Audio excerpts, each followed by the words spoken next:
to thank the Diskaya couple for giving everything that they know to this committee. I just would like to advise the Diskaya couple, Mr. Chair, na kung meron mang bulletproof yung sasakyan ninyo na yung magaganda sasakyan, gamitin na ninyo. Sa dami ng pagbaba sasakyan ninyo niya, ngayon no? dito, gamitin ninyo. Because I'm very much concerned sa iyong security dahil sa bibigat ng mga pinagsasabi nyo dito, hindi niyo alam, kahit na yung congressman na binanggit niyo, walang interes sa buhay niyo. Merong gustong sasakay. Halimbawa, mga taga-kaliwa o mga NPA dyan, para guguluhin itong Pilipinas, aambusin kayo, tapos ituro doon sa mga congressman, gulo na ang Pilipinas. Baka magiging Indonesia tayo nito.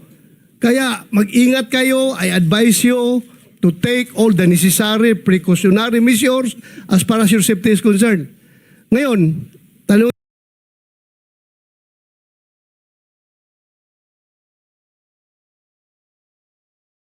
ko kayo, meron kayong sinabi na isang congressman o ilang congressman ba nagsabi na kaya ganito kalaki ang SOP na hiningi namin sa inyo, 25% to 30%. Dahil hindi lang sa congressman ito, hindi lang ito sa akin, kundi binibigyan namin si Congressman Saldico at saka si Speaker. Alam ba niyo kung ilang porsyento dito napupunta kay Speaker, ilang porsyento napupunta kay Saldico sa 25% na ito? Wala po. Dahil ang narinig ko lang po ay para lang po kay Saldico at kay Speaker. Yun lang po narinig ko yung 25%. Pero wala na po akong idea sa iba. So, ma-presume natin by this committee, you want to make us believe that yung 25% na binigay mo doon sa congressman, lahat yun mapupunta kay Saldico at kay Speaker o mayroong naiwan sa kanya? Narinig ko lang po sa bibig po ng mga kausap ko na mga politikong personal ko pong nakausap. Kasi yan po ang lagi nilang pinagyayabang. Lalo pag may lasing na po akong kausap na na politiko. Siguro mo ito dahil alam mo, Teka muna. this is not a laughing matter. Teka muna. This is not a laughing matter. Teka This muna is a very kasi baka mamaya lasing yung kausap mo kaya niya nasabi yung 25%. Pag tinatawagan din po ako, lagi din pong pinagmamayabang na pinahihingi na po sa taas. Sa taas. Kahit hindi sila lasing, ganun ang Yes po, sinasabi. pinahihingi na po at pinakukuha na. At nagmamadali pa kami, halos magkandara pa kami kung saan namin kukunin at uutangin. At katunayan nga po, yung inutangan na po namin ngayon ay yung bangko po ay sinara na po. Pero sinasabi nila, kaya ganito kataas, 25%, sabagat ibang bahagi nito ay napupunta kay ganito at saka kay ganito. Pero wala ka namang kakayahan para suriin mo kung talagang naibigay kay ganon at saka kay ganon yung party niya. Tama? Yes po, Your Honor. Basta kinuha niya lang, kaya ganito kataas sapagkat ipinakikita niya sa iyo na hindi lang para sa kanya, sapagkat meron pa rin siyang bibigyan. Ganon ang Opo, hindi po. napagkakaintindi mo. Ang danilig ko po sa kanila ay sa 25 na yun, wala pa siya doon. Wala pa siya. So wala pa siya ron. Opo. Sulit yun sa taas, hindi yun sa congressman, ha? Yun po ang mga 25 narinig ko sa taas. madalas. Yun lang po ang narinig ko madalas. Kung ano lang po ang narinig ko na 25, wala pa daw sila doon. Wala Ibig sila sabihin, doon. Opo. Kay Speaker at kay Saldico lang yung 25? Yun po ang narinig ko lang. Imposible. Are you done, Senator? Meron ka bang pictures? Thank you, Mr. Chair. Thank you. Diskaya. Senator Sherwin.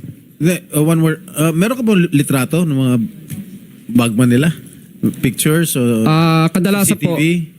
maingat po sila at ayaw nila. At syempre kami naman po ay ayaw po naming ma-intimidate naman po sila. Opo. Saka ayaw po nila. Kadalasan po, syempre ang pagtatag po, kadalasan sa office o di kaya sa hotel, kinukuha. Okay. Pero kaya mo silang i-identify kung sakasakaling dumating sa pagkakataon na yon. Yes po, Your Lahat ng Honor. kumukuha para sa kanila, allegedly, kaya mo silang kilalanin, i-identify, sapagkat kilala mo sila. Yes po, Your Honor. Mr. Diskaya, sigurado ako i-deny yan ng mga pinangalanan nyo. No? Sigurado, 100%. Pero ba kayong iba pang mga ebidensya na magpapatunay na sila nga ang tumanggap, sila ang kausap nyo, tulad nga yung CCTV or meron bang mga deposit slip or merong mga any evidence na magpapatunay na itong mga pinangalanan nyo kanina totoo 'yon? Ledger lang po at saka yung parang voucher po yun. Opo. Pero hindi niya nila pinirmahan yun. For our records lang po yun. At pangalawa po, ang talagang tunay na pinaka-ebidensya po ay talagang natuloy yung project. Kasi pag hindi ka po nagbigay, mutual terminated o di kaya right of way problem ang kakaharapin mo o di kaya mararanasan mo ang lahat ng hindi mo mararanasan tulad ng hindi ka makakolekta kasi protected po sila ng mga ano po. Pero ang congressman, wala naman silang kinalaman sa implementation ng project. Post-enactment yun eh. So hindi nila pwedeng sabihin may right of way problem ka, meron kang pwede nila terminating bidding. Ang pwede lang mag-terminate ng bidding ay yung district engineer. Pag tinanggal po nila si district engineer o di ka sa regional director, mamimili na lang po yung director at saka DE. Patanggal ka o sumunod ka sa pinagagawa ko? Ang congressman, hindi naman niya pwedeng pakialaman yung implementation ng project. Regional lang at district engineer. Opo, tama po. Tama. So paano niya papakancel yung project ninyo kung hindi niya kontrolado yung implementation? Ano po, tatawagan lang niya yung DE tsaka RD para singilin po. So ibig sabihin nito mga politiko, may control dito sa RD at DE. Siguro, 100% po. 100% yun. At sa pagkaalam mo, itong DE at RD na may control sila, meron ring kinukuha dito sa mga proyektong nabanggit mo, itong mga proyekto, itong mga politikong nabanggit mo. Itong DE at RD. Ano po, I invoke my rights po. Kasi po, sinabi mo na yung mga politiko, sabihin mo na lahat. Hindi po, I invoke my rights po kasi syempre natatakot din po kami sa aming kaligtasan. Wala pa po kaming protection. At saka po, I invoke my rights kasi po sa tag doon yung session na ang tag sa session na executive session ko lang po siguro kung Pwede yun. gusto niyo kwento ko Mag-request sa ka na inyo. lang ng executive session. Opo, sa mga ganyang klase po ng bagay. So Opo. yun ang tama. Kasi sinabi mo na lahat. Bakit Opo. i-invoke mo pa Kasi ang nilista ko lang po dito, Mr. Chair, is yung 25% lang Kung po. magta-tell all ka, lubusin mo na. Diba? Andyan na tayo eh. This connection, I think, Mr. Diskaya, Mr. Chairman, just to finish lang, Mr. Chairman. Hindi, kailangan ko lang masabi ito. sige. Kasi sa Republic Act 6981, Section 4, ito yung batas natin, may kinalaman sa paghingi mo ng proteksyon na maaaring makatulong sa inyo. Sinasabi yung ganito, witness in legislative investigations. In case of legislative investigations na nangyayari nga po ngayon, in aid of legislation, a witness with his express consent may be admitted into the program upon the recommendation of the Legislative Committee where his testimony is needed when in its judgment there is pressing necessity therefore, provided that such recommendation is approved by the President of the Senate. So kung gusto mo na mangailangan ka ng protection, ang committee ito sa pamagitan ng ang aming kakayahan, irerekomenda natin sa Presidente ng Senado at kapag ito'y kanyang pinirmahan, ay magkakaroon ka ng protection na nilalaman ng batas na ito. So pumapayag ka. Yes po, Mr. Chair. Proceed. Mr. Chairman, may I move to also subpoena the district engineers and regional engineers in connection with the politicos that were mentioned earlier. Dahil alam naman ho natin na mambabatas ho, bawal makialam sa implementation ng project. That's post-enactment, which is unconstitutional. Pero parang lumalabas ho sa kwento ni Mr. Diskaya, may control. Tama po ba? Can you confirm that? May control yung politiko doon sa implementation ng project. Yes po, Your Honor. Which is unconstitutional, Mr. Chairman. So maganda marinig na ho natin diretso sa district engineer at sa mga regional engineers itong ginagawa nilang collusion. Parang may collusion eh. Merong sindikato na between the politico and the district engineer and the regional engineer. At the same time, Mr. Chairman, there was a request for executive session. May I also suggest to pursue that executive session without prejudice to informing the public on that information if we find that the public needs to know that information. Kasi ako naniniwala, Mr. Diskaya, sinabi nyo na lahat eh. Tuloy na natin to in the name of the truth. Diba? In the name of justice. in the name of fighting corruption. Kasi kung itatago natin to, wala ho talagang pupuntahan to. But we will allow you, with the permission of the chairman, may executive session, without prejudice, kung ma-determine namin na kailangan malaman ng publiko, then dapat ulitin natin dito. Upon may advice po ng lawyer ko, sige daw po. Ano yung sige? Ano yung sige? Sige po. Ang tanong niya... No. ang Pwede po tanong- sabihin ngayon dito. Ang tanong ni Senator Gatchalian kung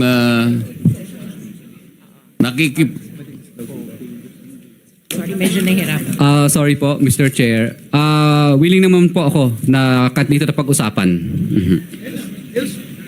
Pangalanan mo yung mga district engineer, regional engineer na merong kasindikato yung mga politiko. Pinangalanan mo na yung politiko, di tuloy mo na. Mr. dito po, Chair, dito po. I agree with the manifestation of Senator Sherwin. Please do not be selective. Pag binanggit mo na, nagbanggit ka na ng mga kongresista, mga ibang personalidad, banggitin mo na lahat. Nandito ka na eh. meron ka pa bang babanggitin bukod sa mga nabanggit mo na kanina initially na mga opisyales ng DPWH? Mr. Chair, ito lang po kasi ang mga personal po ko pong mga hindi ko po kayang banggitin yung experience po ng ibang mga contractor po. Dito lang po sa experience, personal knowledge ko lang po. Sige, bigyan mo lang kami ng kopya kung ayaw mo banggitin. Pwede ba? Nandito na sa kanyang sworn statement. Okay. Di ba meron na rin siya sa sworn statement? Nabanggit na yung iba. Nabanggit na yun. Sworn Yung mga statement. ibang personalities. Yung mga ibang personalities. Hindi mo ba kaya banggitin? Nandito lang po sa loob ng aking sworn statement po lahat. Dito lang yun eh. Mga district Yung mga pangalan. engineer, Nandito rin po. dito na rin, district engineer, regional engineer, yung mga nagsasabuatan para ipiting ka at I guess lutuin na rin yung project. Ito po, pwede ko pong Sino mga, ba? Bakit? kung sino po yung mga congressman, sino po ang mga district engineer na nakakasakop doon sa lugar ng congressman po na yun na hindi na isulat dito, pwede ko pong pangalanan. Sandali lang. May binanggit ka kanina rito sa paragraph 22. Halimbawa, si Regional Director Eduarte Virgilio ng DPWH Region 5. Nandito ba siya? Wala po. Sa kamay. Ayun, nandito pala eh. Andyan pala. Pagkatapos nabanggit mo rin si District Engineer Henry Alcantara, DPWH Bulacan East at Bulacan First District Engineering Office. Nandyan po ba? Nandito din po. O yan. Senator Gatchalian, nandun yung dalawang opisyales ng DPWH na binanggit niya sa paragraph 22 ng kanyang sworn statement. Paupoy na kaagad dito. Paupoy na kaagad.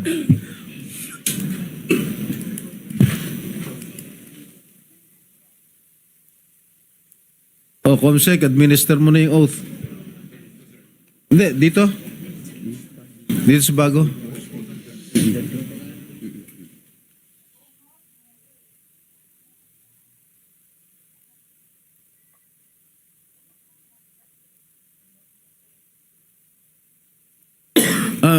Mr. Diskaya, magkano yung pinakamalaking halagang o commission na binigay mo sa isang personality? Kadalasan po, for example, pangalanan natin si D.E. Henry na lang muna. Si R.D. na lang muna. Si D.E. Henry ng Bulacan First. Henry what? Anong apelido? Henry.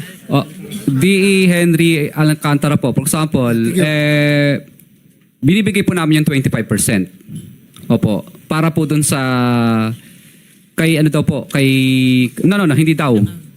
Narinig ko. 25% hindi pa po kasama yung parking. 5 kasi ang parking o pass-through. Meron ka dito sa number 28, may binigyan ka raw 30%. Yun ang malaki. Yun ba pinakamalaking naibigay mo, 30%? Yun naman po kay Kong Roman Romulo po yun. Para kay Kong Roman Romulo, sabi ni D.E. Aris, bali, kaya po naging 30 yun kasi 25% para sa Sa taas at 5%. Sino ro yun nasa taas? Kadalasan po, open secret naman po ito eh. Secret na open. Ano po, ang tinuturo nila madalas si Saldico at saka si Speaker po kadalasan ang sinasabi nila. Opo. Okay. Tapos yung 5% naman po, para po kay Congressman Romulo pag insertion. Pag hindi naman po insertion, NEP, mabababa ng kapiraso. Yung pinakamalaki, 30% yun na shell out mo. Kasi po kasama na po doon yung Yeah. insertion. Yung parking fee o pass-through. Kaya naging 30. Yes, I understand. Kaya nga, yun ang pinakamalaki. Kasi yung ordinaryo, 25%. Correct? Opo. Alright. Nandito na yung si Mr. Chair, may masingit lang ako, Sen. Tanungin ko lang si Curly Discaya. Mr. Chair, so kung 30%, may 5% parking, 35%, ilan na natitira sa proyekto? Hindi po. Kanina po, kaya pinagsama po yung 30. Kasi isang hingian lang po ang ginawa nung ni D.A. Aris at pinabigay na lang doon sa secretary na si Secretary Ann. So ngayon po, bali kaya naging 30 yon kasi 25% doon para sa taas. Tapos yung 5% doon para kay Kong Roman Romulo as insertion. Yun lang. Yung parking fee. Parking fee, sorry. fee. Oo. So, Kaya naging, pag pinag-plus mo po yun, naging 30 kasi isang hingian lang 30. ginawa. Wala na kayong nilalagyan pa na iba na binibigyan sa LGU maybe para pirmahan yung mga kung ano man yung kailangan pirmahan para matuloy yung proyekto? Sa LGU, kadalasan wala po. Wala. Wala na, walang pakialam doon. Magkano po ang kinikita nyo naman? Kung binigay nyo yung 30%, magkano po ang binabawas pa ninyo doon sa, for example, 100 million, 30% po yan, that's about 30 million. So may 70 pa. Magkano po yung, syempre, tatrabahuin nyo, magkano kailangan ang kikitain nyo pa dyan?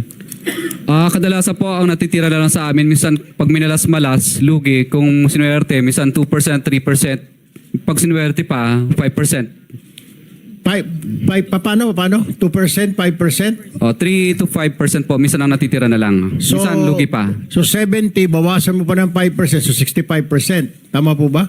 Opo. Ito ba ang ginagawa niyo yung proyekto? So matatawag natin substandard dahil para kumita kayo, para maibigay ninyo yung komisyon, bawasan ninyo yung bakal, bawasan ninyo yung mga semento para may mayabot lang kayo. Tama po ba?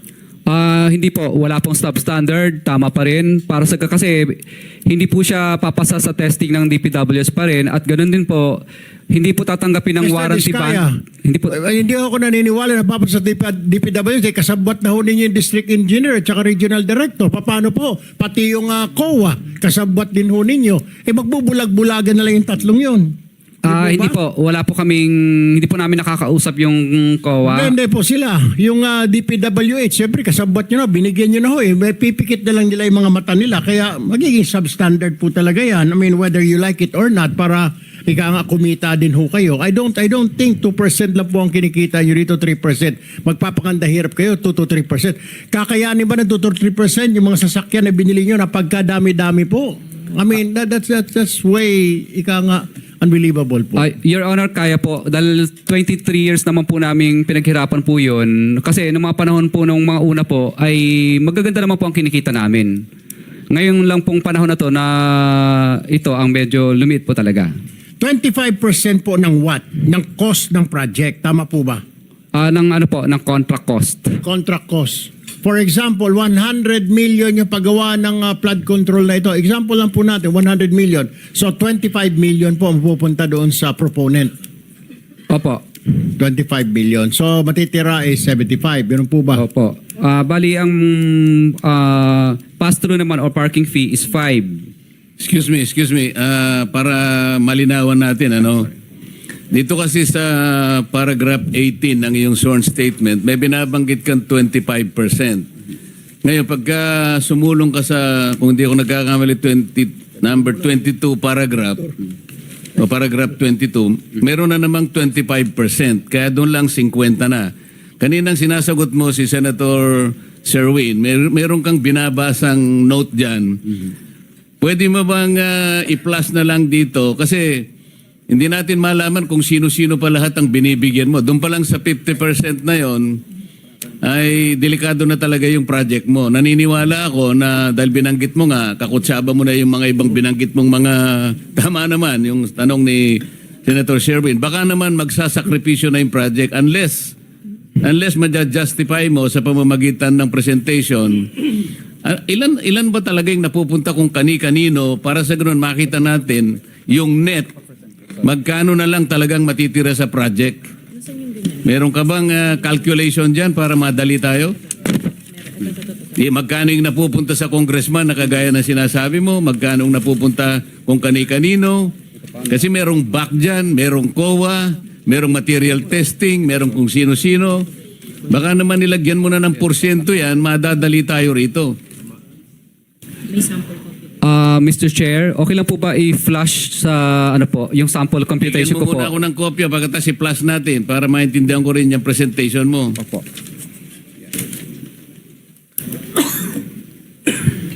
Yung staff, pakitulungan si Mr. Diskaya para ma-plus natin sa